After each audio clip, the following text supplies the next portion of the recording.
Los antiguos romanos lo llamaron Mare Nostrum, nuestro mar, siempre inspirando la imaginación y alentando nuestra ansia descubridora, cuna de la civilización occidental.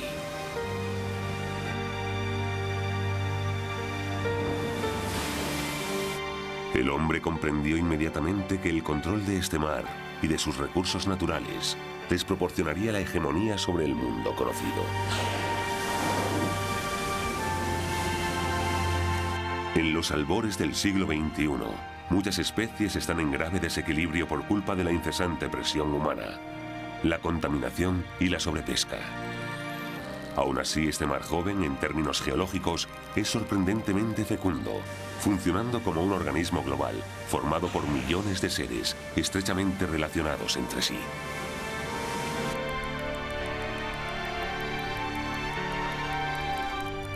Desde los míticos colosos hasta el más pequeño de los invertebrados, forma parte de una cadena de la que cada eslabón es imprescindible para el correcto funcionamiento del conjunto.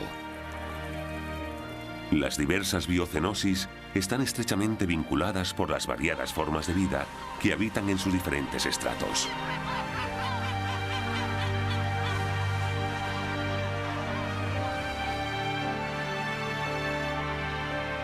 Muchas especies, empujadas por las migraciones estacionales, atraviesan sus aguas o se instalan temporalmente en busca de alimento y pareja.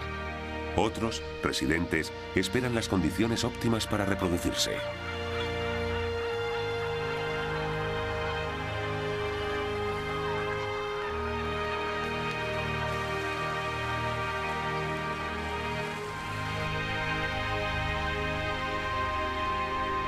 En sus templadas aguas se produce la alquimia.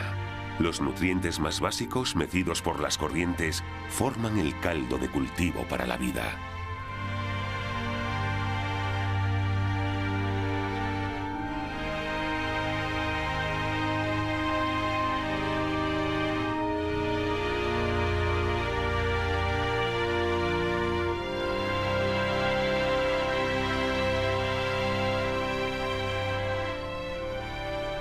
Todos estos seres cohabitan formando parte vital del engranaje de un macroorganismo llamado Mar Mediterráneo, conocido en la antigüedad como Mare Nostrum.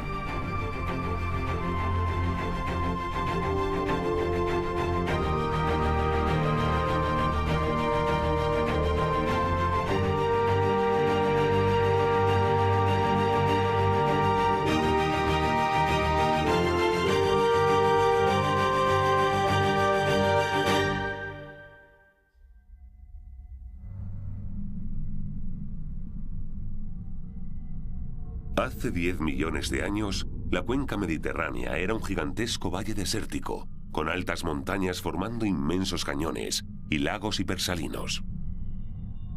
El Mediterráneo que conocemos hoy se formó hace poco más de 5 millones de años, al colapsarse el dique de roca que se había formado en el estrecho de Gibraltar y que lo separaba del Atlántico, formando la cascada más grande que jamás existió. Se llenó de nuevo en pocos años, lo que tardó milenios en desecarse. Hoy en día, el estrecho de Gibraltar sigue siendo un aporte imprescindible de agua para mantener el nivel del Mediterráneo, dado que pierde por la evaporación más de la que los ríos vierten en él. Aunque no solo es agua lo que atraviesa el estrecho más transitado del planeta.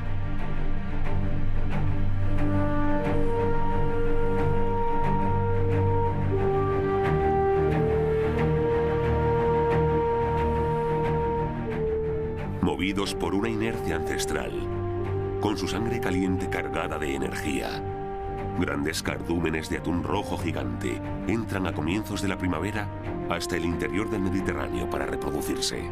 En la época de los romanos se podían encontrar con facilidad ejemplares de hasta 1000 kilos de peso. Por ello, su carne se convirtió en la principal fuente de proteínas para las legiones de los imperios que se han levantado durante milenios en estas costas. Después de más de 3000 años de explotación, este majestuoso pez está en grave peligro a causa del comercio internacional, la especulación y la mala gestión pesquera. Aún así, año tras año, miles de ejemplares reproductores entran en las templadas aguas del Mediterráneo para dejar su herencia genética bajo la tutela de las suaves corrientes. Tras ellos, siempre acechante, su peor enemigo que espera pacientemente. Tarde o temprano todos tendrán que pasar por este cuello de botella.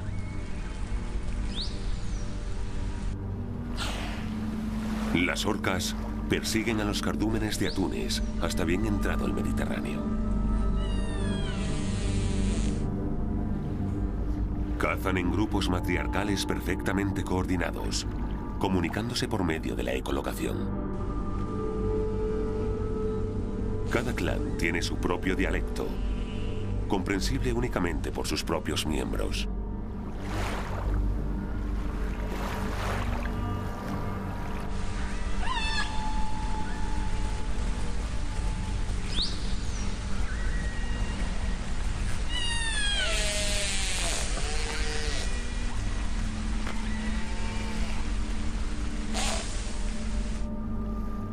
Es el mayor de los delfínidos, llegando a pesar más de 5 toneladas.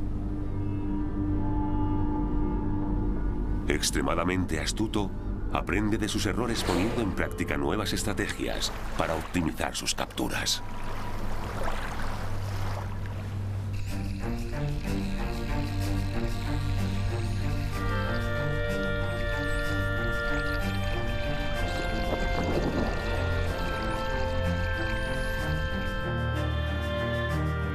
Siempre en busca de bancos de peces de menor tamaño, otros cetáceos dentados como calderones, delfines listados, comunes o estos delfines mulares se distribuyen a lo largo de las diferentes plataformas continentales en grupos familiares matrilineales.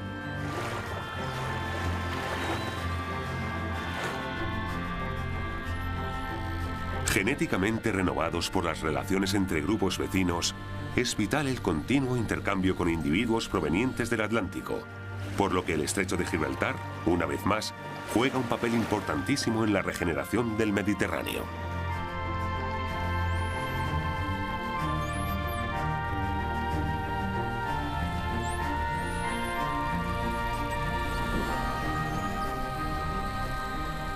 La población autóctona de delfín mular está particularmente afectada por las pesquerías de arrastre de fondo, ya que tienen como objetivo las mismas especies que componen su dieta, provocando además la sistemática destrucción del medio.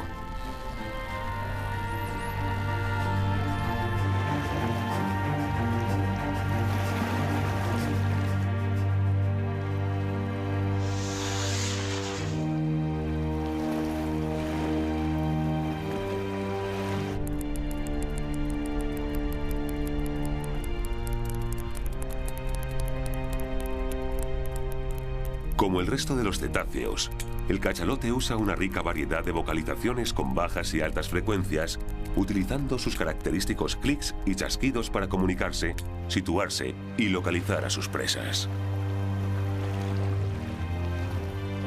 La contaminación acústica y las redes de deriva son su mayor problema, acotando y distorsionando el gran azul.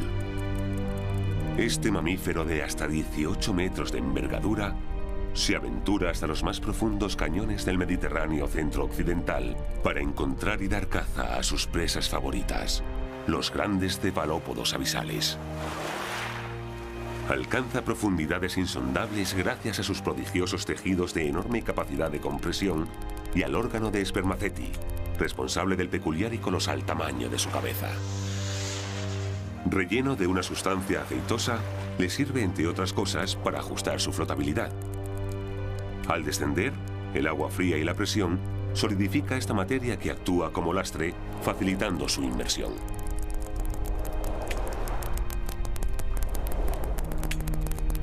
Entre 45 minutos y 1 hora después, calienta el Spermaceti, licuándolo para obtener flotabilidad positiva y facilitar así su ascenso boyante a la superficie, desde más de 2000 metros de profundidad. La dieta del cachalote se compone de diversas especies de calamares mesopelágicos. No todos son del género Architeuthis, que puede llegar a medir más de 15 metros. La mayor parte de sus capturas la forman ejemplares que miden entre 1 y 5 metros de longitud, como este, que escapó herido de muerte y medio triturado de las poderosas mandíbulas de un cachalote. En el mar, nada se desperdicia. Algún carroñero tendría que dar cuenta de esta masa de carne ahora inerte para transformar su energía. Pero la gran mayoría de marrajos, tiburones azules, zorros, incluso los grandes tiburones blancos que no hace tanto habitaban los espacios azules del Mediterráneo, están desapareciendo por culpa de los poco selectivos palangres de deriva.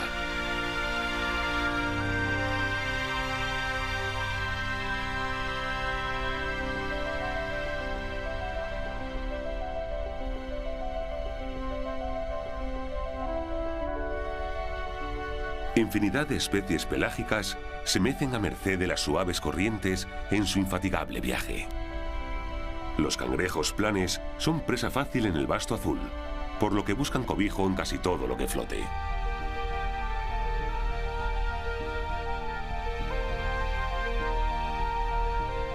Diversas especies de quelonios dan asilo a estos huéspedes, que se aferran a los pliegues de su rugoso pellejo y, alimentándose de los diversos organismos que se asientan en la tortuga, mantienen esta moderadamente libre de parásitos.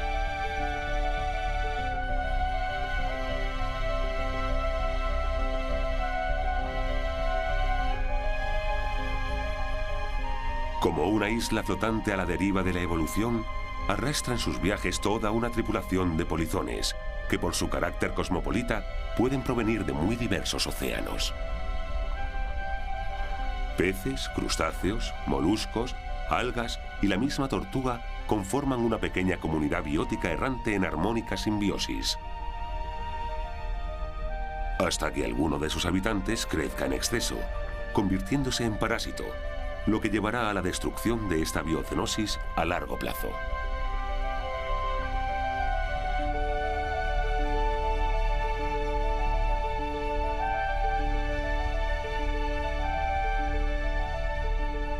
La población autóctona de tortuga boba realizaba sus puestas por todo el litoral. Actualmente lo hace en las pocas playas aún vírgenes que quedan en el Mediterráneo suroriental.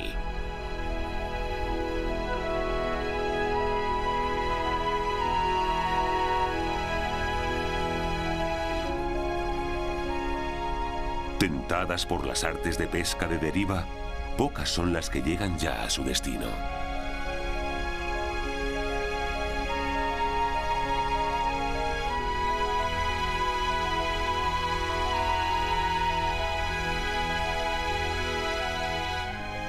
Buscan las corrientes submarinas que las transportarán hasta donde recalan los bancos de medusas de las que se alimentan.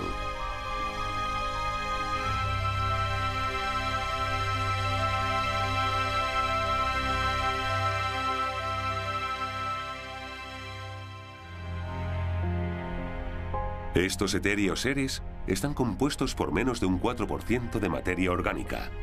El resto es agua y la magia de la vida.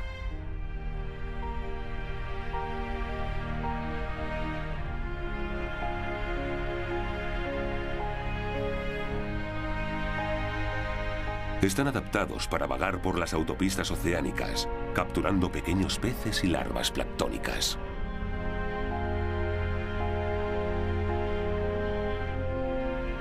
Los cnidarios, familia a la que pertenecen corales, anémonas y medusas, tienen una curiosa fase de crecimiento. Sus huevos se transforman en pólipos bentónicos, con la capacidad de reproducirse por sí mismos y convertirse en diminutas medusas que regresan a las corrientes oceánicas, retransformadas en parte del zooplancton.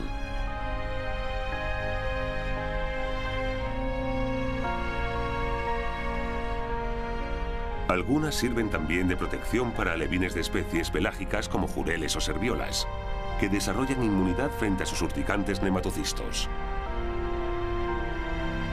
Al crecer, los peces acabarán por alimentarse de la medusa anfitriona.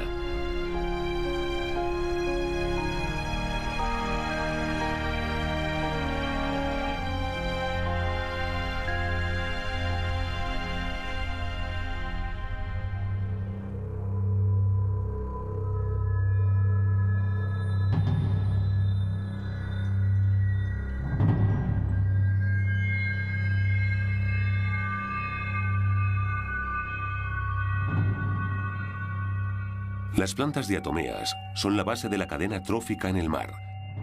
De ellas se alimentan microcrustáceos y larvas de numerosísimas especies en diferentes estados de desarrollo.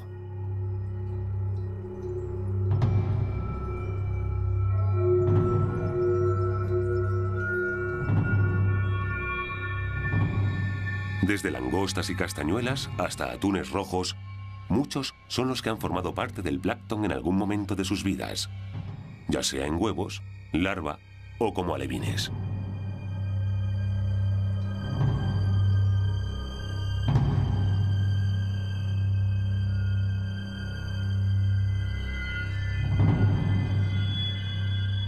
El caldo de cultivo emerge movido por el cambio de temperatura entre las frías aguas profundas y las superficiales calentadas por el sol.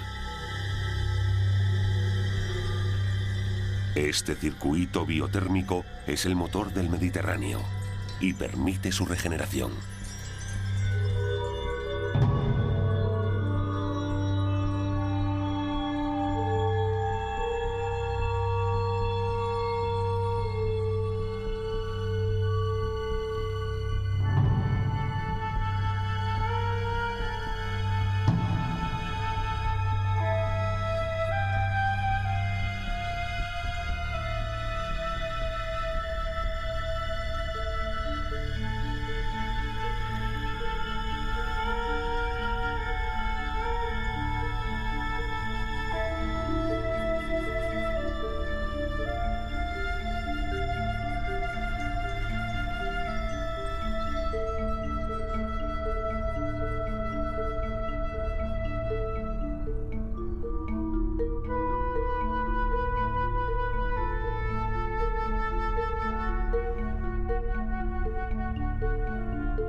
Las cimas submarinas son ejemplo del brusco encuentro entre los afloramientos de nutrientes provenientes de las profundidades con la plataforma continental, lo que provoca la proliferación de especies tanto pelágicas como bentónicas que se benefician de su privilegiada posición.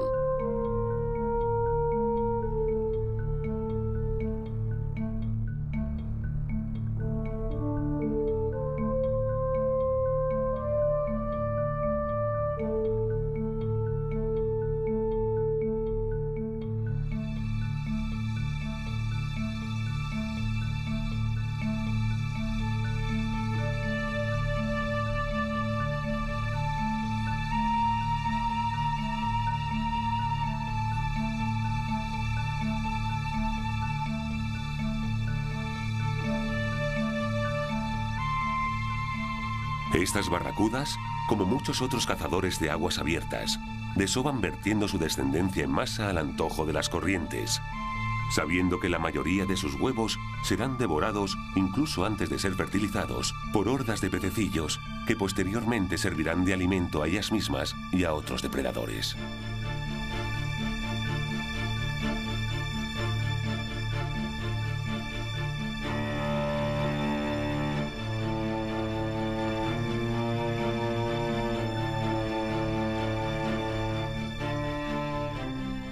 Espetones, serviolas, dorados o dentones están diseñados evolutivamente para desplazarse casi sin esfuerzo y acelerar en décimas de segundo gracias a sus robustas caudales.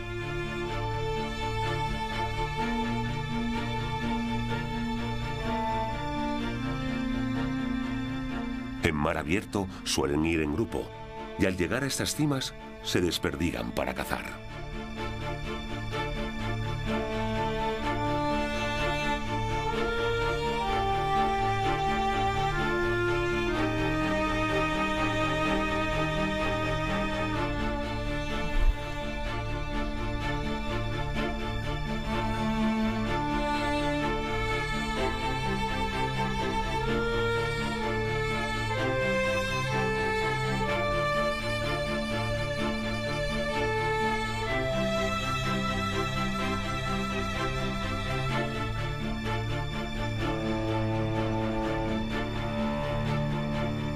Los mantos de algas y los recovecos de las rocas son los lugares preferidos de las especies bentónicas para depositar los huevos.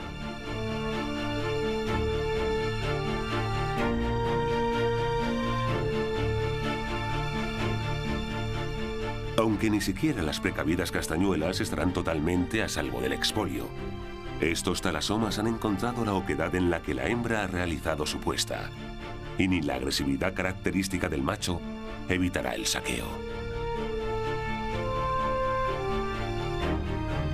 Coordinando el momento del desove, que realizan simultáneamente, las castañuelas se aseguran que sobrevivan lo suficientes para mantener la población.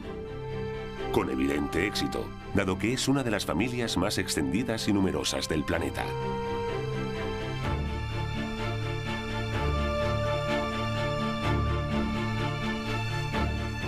Peces especializados en capturar gusanos, pequeños crustáceos y moluscos entre las rocas o algas, como los sargos o las corvinas, también encuentran sobradamente alimento en estas cimas sumergidas.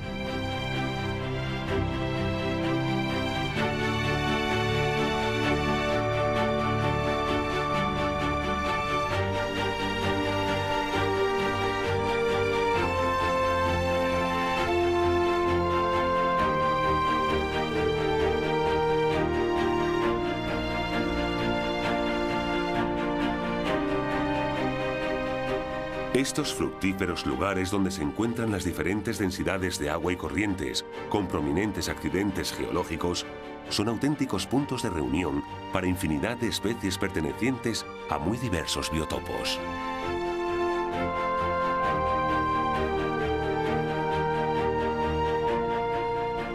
Muchos llegan aquí arrastrados por el irrefrenable flujo de las corrientes, o valiéndose de ellas, se desplazan desde grandes distancias para coincidir con las mareas óptimas. Otros son residentes permanentes de estas islas sumergidas de asombrosa biodiversidad que forman parte vital para los intercambios de energía.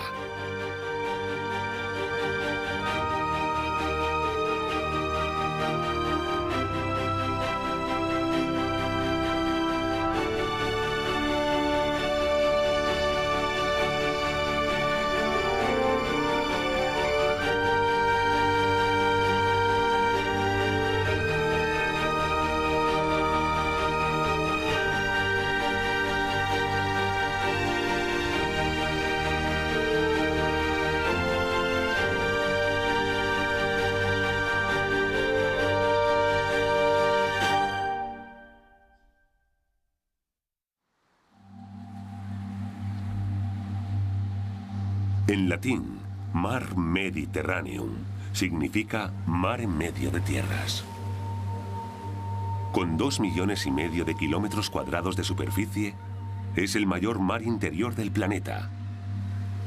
De sus 46.000 kilómetros de costa, el 40% pertenece a incontables archipiélagos. La mayoría de las islas que hoy vemos son las cumbres más altas de las enormes montañas que cíclicamente emergen o se sumergen. Algunas de violento origen volcánico son relativamente recientes. Otras, sedimentarias o kársticas, han sido moldeadas por el tiempo y la mar durante millones de años. Como auténticos oasis en el desierto, son parada obligada para muchas aves que estacionalmente atraviesan el Mediterráneo en su migración transcontinental. Aquí encuentran agua dulce y reposo. Para las residentes, ofrecen además un lugar seguro donde nidificar.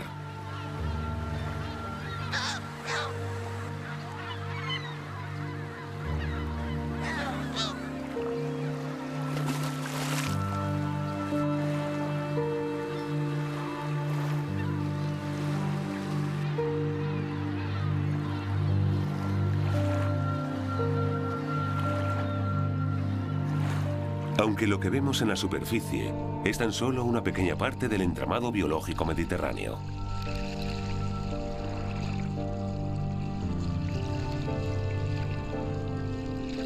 Las algas verdes y pardas se asientan cerca de la superficie, donde pueden realizar mejor la fotosíntesis, creando praderas y bosques de gran fertilidad, siendo fuente indirecta de alimento y lugar de refugio o cría para muchos organismos.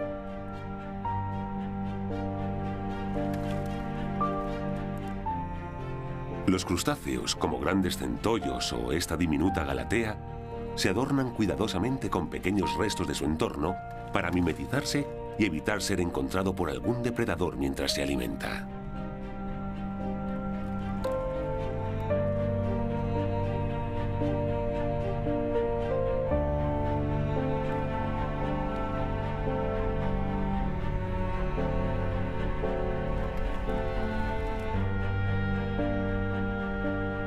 Muchos lábridos acostumbran a descansar ocultos entre las algas, con las que se mimetizan a la perfección.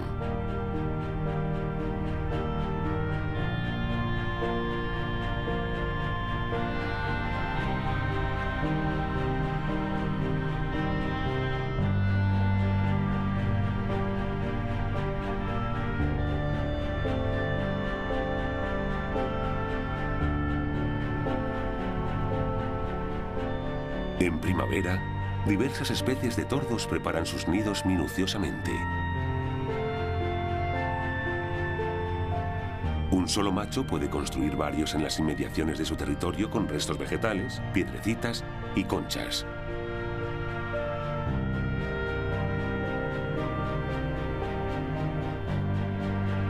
Estos cúmulos aparentemente caóticos darán protección a los huevos que pondrán las diferentes hembras que se sientan atraídas por el esfuerzo del macho, quien posteriormente los fecundará y cuidará hasta su eclosión.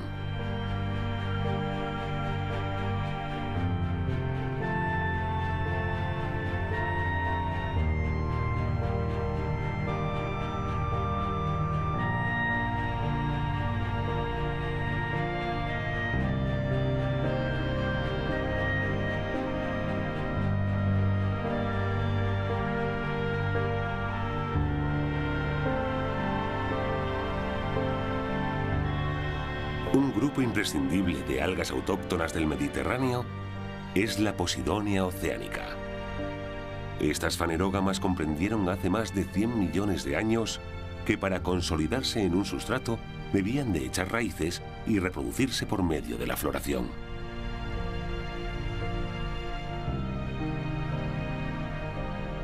Al formarse el Mediterráneo, se adaptaron perfectamente a sus fondos costeros y suaves temperaturas. Actualmente, juegan un importante papel como estabilizadores del sedimento y productores primarios.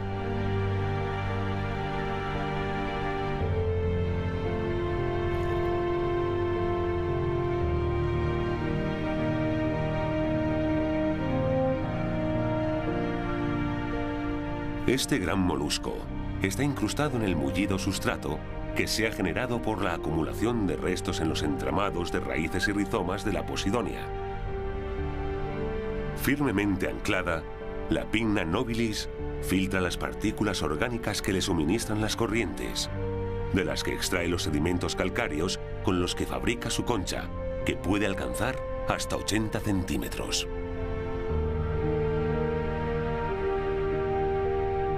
Las densas praderas de Posidonia conforman uno de los ecosistemas marinos más productivos de los océanos.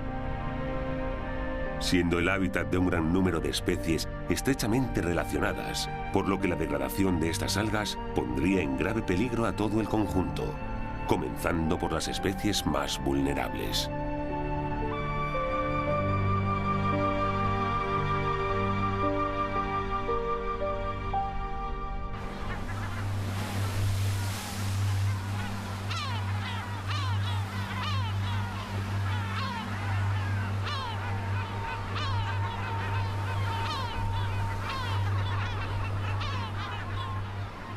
Los acantilados más abruptos de las islas del litoral mediterráneo albergan distintas poblaciones de rapaces que hacen coincidir sus ciclos reproductivos o migratorios con los de las aves marinas para depredar sobre sus pollos. Esta hembra joven de halcón peregrino busca nuevos territorios de caza.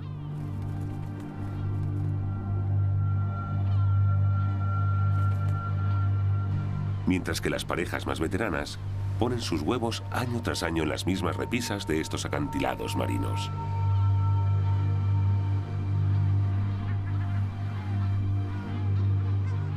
Cernícalos, halcones peregrinos e incluso el halcón de Eleonor proveniente de Madagascar se alimentan de un flujo estacional de viajeros de otros continentes. Más de 2.000 millones de aves de unas 150 especies atraviesan el Mediterráneo en sus migraciones anuales, pagando siempre un pequeño peaje a las rapaces.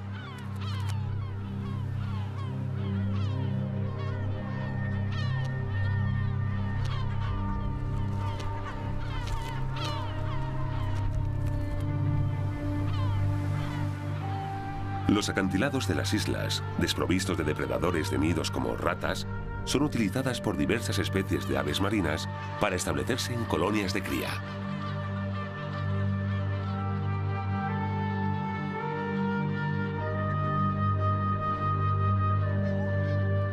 Desde comienzos de la primavera hasta bien entrado el verano, se pueden encontrar en densas zonas, nidadas en diferentes estados de gestación, de gaviota patia amarilla, el ave más extendida del Mediterráneo. Estos láridos son muy territoriales y agresivos, por lo que desplazan a otras especies, depredando incluso sobre sus nidadas. Además, se han acostumbrado a comer en vertederos tierra adentro, donde encuentran alimento todo el año.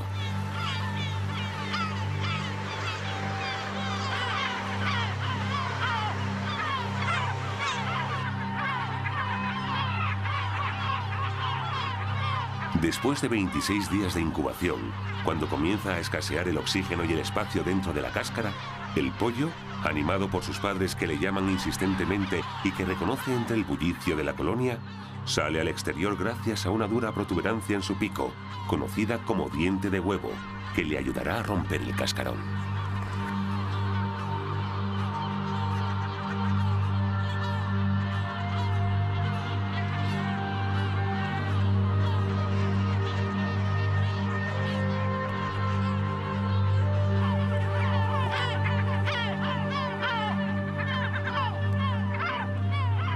Suelen tener entre 2 y 3 pollos que salen del nido a los pocos días, deambulando por los alrededores mientras esperan a sus padres que los alimentan incesantemente.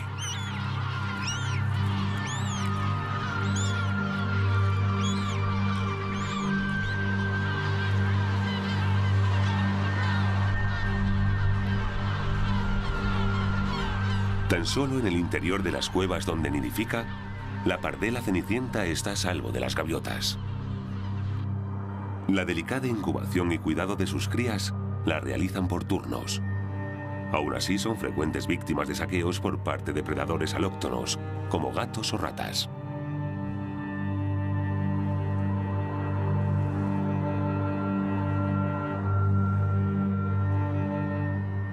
Cada 8 o 10 días, siempre de noche, las parejas se relevan. Uno sale a alta mar para alimentarse de peces pelágicos, mientras el otro se queda a cargo de proteger y dar calor a su único huevo. Cuando en otoño se emancipe el pollo, que nacerá tras un mes de incubación, ninguno volverá a pisar tierra firme, hasta que la próxima primavera vuelvan a los acantilados mediterráneos para reproducirse.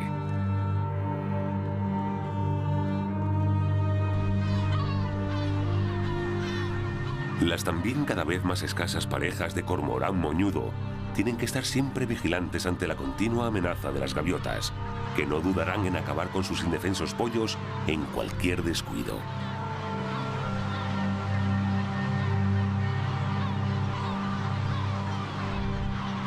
El excesivo éxito de una sola especie provoca la decadencia del resto con las que convive, con la consecuente degradación del hábitat que comparten.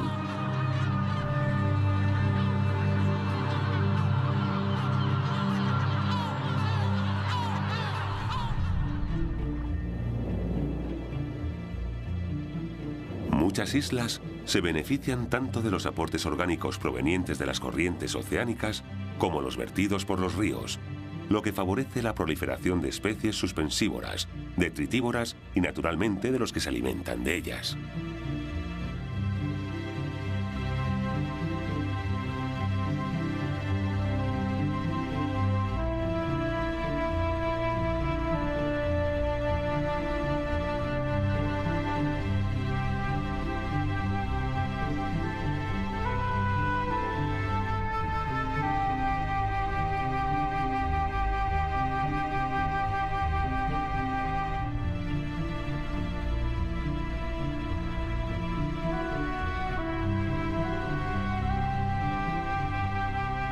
Para capturar estas partículas en suspensión, este gusano espirógrafo expande su lengua dispuesta espiralmente, con cientos de filamentos provistos de diminutas barbas con las que atrapan los nutrientes que les traen las corrientes.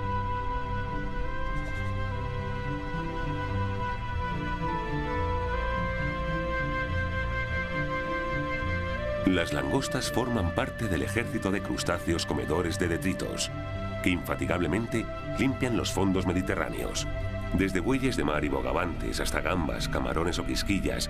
Alimentándose, transforman la materia en descomposición en proteínas, dado que ellos mismos forman parte importantísima de la dieta de otros muchos.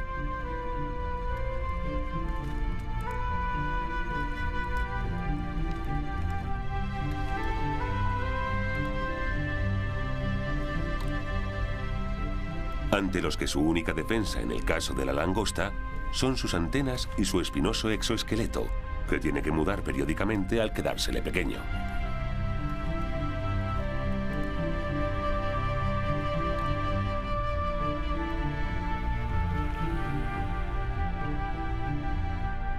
Muchos de estos crustáceos bentónicos forman parte de la dieta de los serránidos, familia ampliamente distribuida entre las que se encuentran especies de 10 centímetros de talla máxima hasta los 2 metros de la cherna, que habita aguas más profundas. Los meros, que pueden pesar hasta 50 kilos y alcanzar el 1,5 metros de envergadura, frecuentan las aguas costeras y pedregosas, ocupando a menudo las numerosas cuevas del paisaje costero mediterráneo.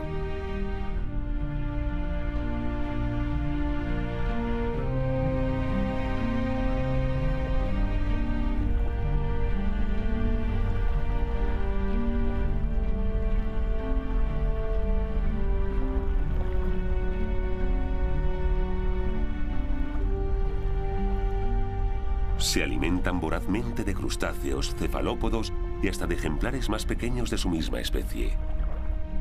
Este superpredador se halla en la cúspide de la cadena alimenticia, por lo que es un buen bioindicador del equilibrio medioambiental. Por desgracia, muchas costas se han visto privadas de su presencia o se ha hecho escaso por la persecución a la que se ha visto sometido por parte de la pesca deportiva y comercial.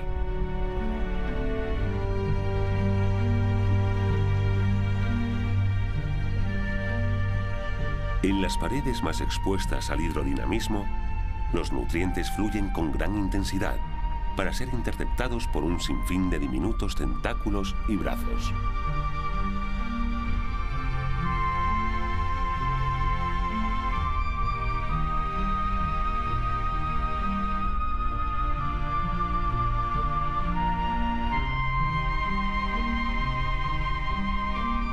Las gorgonias forman auténticas colonias forestales con ramificaciones de más de 1 metro de largo, creando a su alrededor todo un biotopo altamente especializado.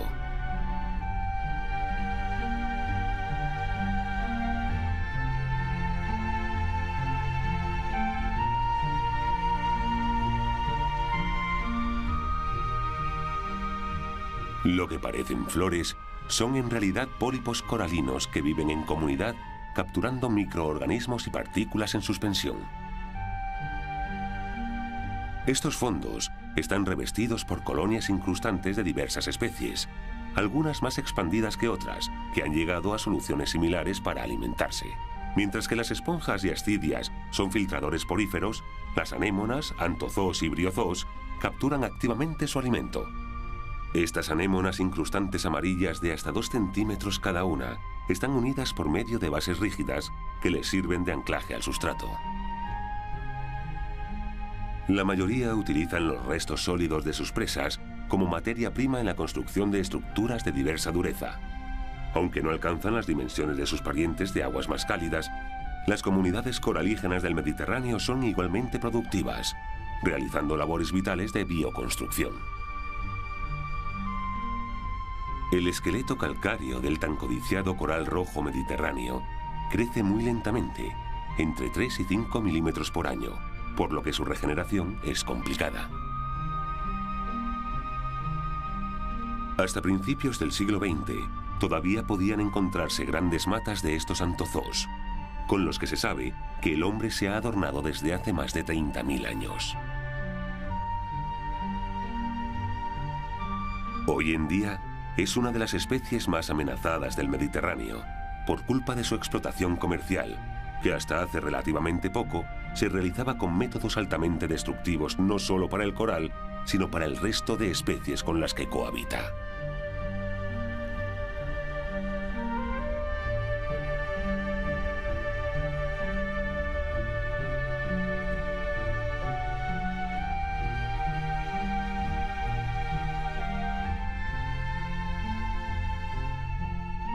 Muchas especies de peces bentónicos buscan protección entre las grietas forradas por millones de pólipos, esponjas y algas incrustantes.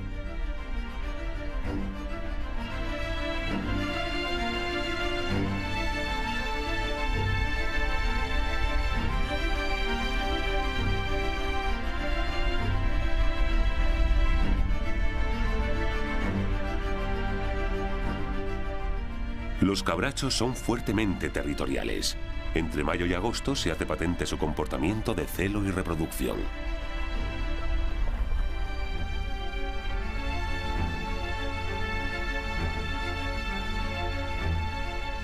Como el mero, este voraz depredador nocturno realiza sus puestas alejado del fondo para ayudarse por las corrientes y termoclinas a transportar sus huevos, colonizando otros lugares mientras pasan a formar parte del plancton.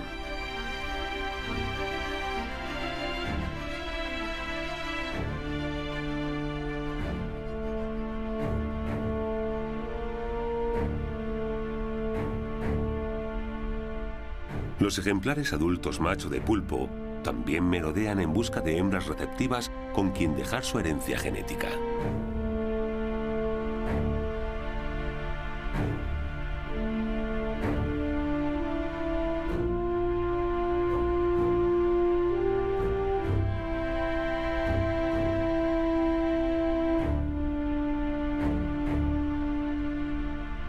Durante sus andanzas, es normal el encuentro con otros machos con los que protagonizan cruentas batallas, dando a veces como resultado la amputación de algún miembro.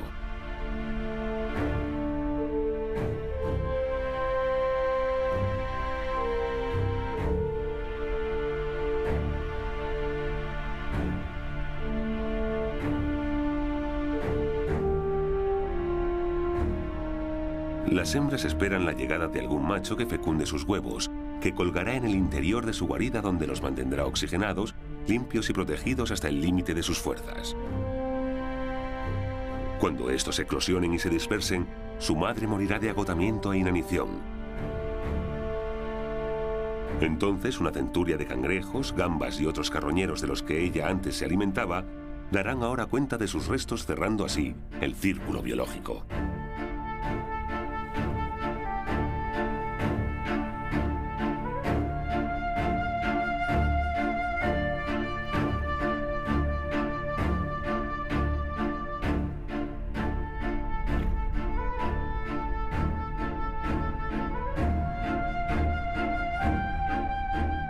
En estas aguas tan ricas en microorganismos flotantes, es común encontrar gran cantidad de parásitos en la piel de grandes y pequeños peces. Como las morenas, muchos recurren a la especializada ayuda de algunos peces o camarones para deshacerse de los perturbadores huéspedes y mantener la higiene.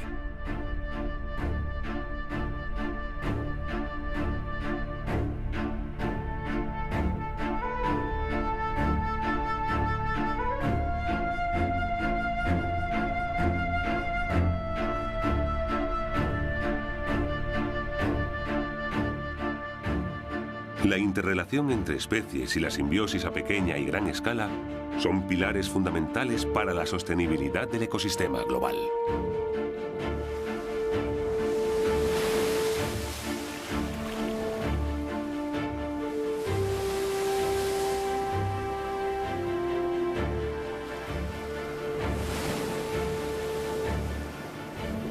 El Mediterráneo es un mar de corrientes y mareas moderadas.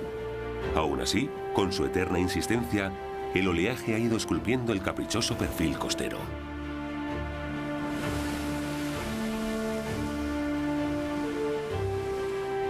Las playas se forman en ensenadas o bahías por la acumulación de sedimentos minerales de diversos orígenes, más o menos triturados por la fuerza de las olas.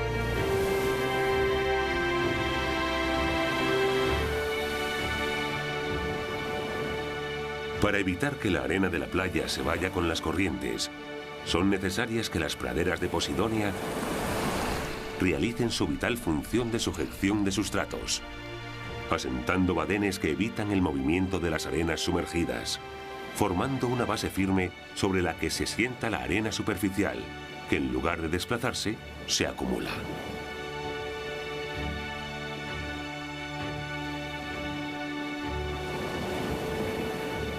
Así pues, sin Posidonia, no existirían las playas de arena fina en el Mediterráneo.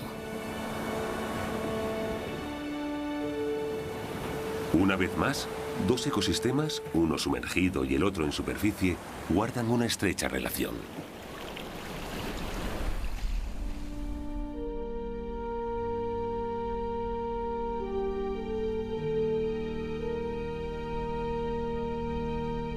Destronado ya desde hace tiempo el antiguo rey de la playa mediterránea, la foca monje se resiste a desaparecer del planeta.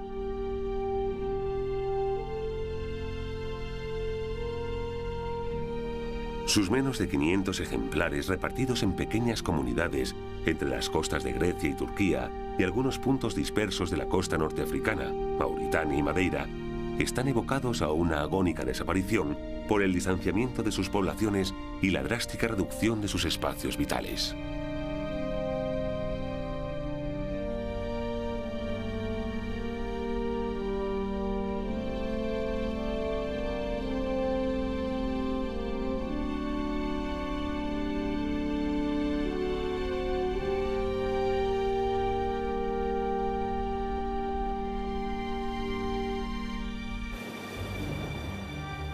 Fuera del agua, las playas también necesitan ayuda para mantener la arena relativamente fija. Para ello se valen de nuevo de la importantísima vegetación, que creando dunas y bancales evitan la dispersión por el viento, dando protección a muchas aves que llegan a las costas mediterráneas para criar.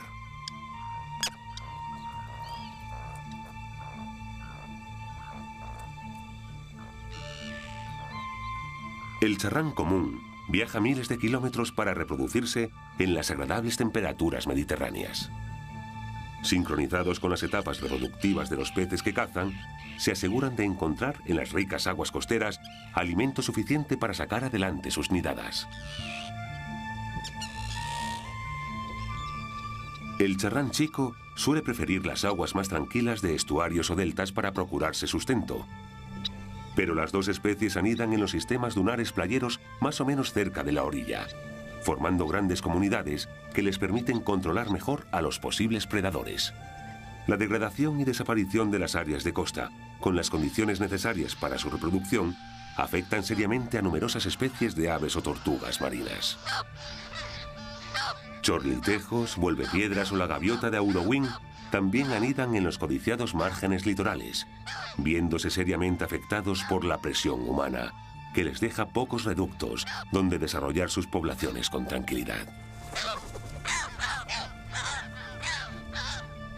La vulnerable situación en la que se encuentra la gaviota de Audouin hace que en estos momentos sea tan dependiente de los descartes de la pesca de arrastre que la crisis del sector puede afectar seriamente a su escasa población. En este mar cerrado existe una prodigiosa diversidad biológica con un altísimo grado de endemismos estrechamente relacionados.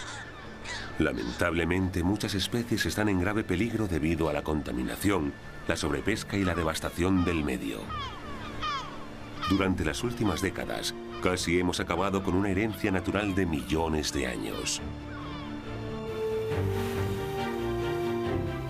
Pocos son ya los míticos colosos que resoplan cerca de la costa inspirando leyendas. El antiguo mar de los romanos, el Mare Nostrum, ¿acaso no sigue siendo nuestro mar? El mar que baña 3 continentes ha visto nacer cientos de culturas desde los orígenes del hombre y que aún sigue alimentándonos.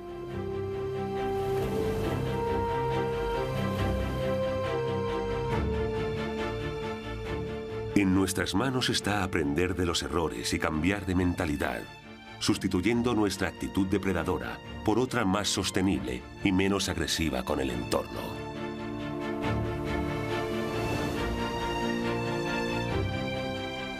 Después de miles de años proporcionando ingentes recursos a imperios levantados en sus costas y a su costa, comprendemos mejor el funcionamiento biológico de este pequeño océano. Pero seguimos sin valorar la importancia de su increíble biodiversidad, sin la cual el mar no sería más que agua y sal. ¿Y nosotros? ¿Quién sabe qué habría sido de nosotros sin nuestro mar?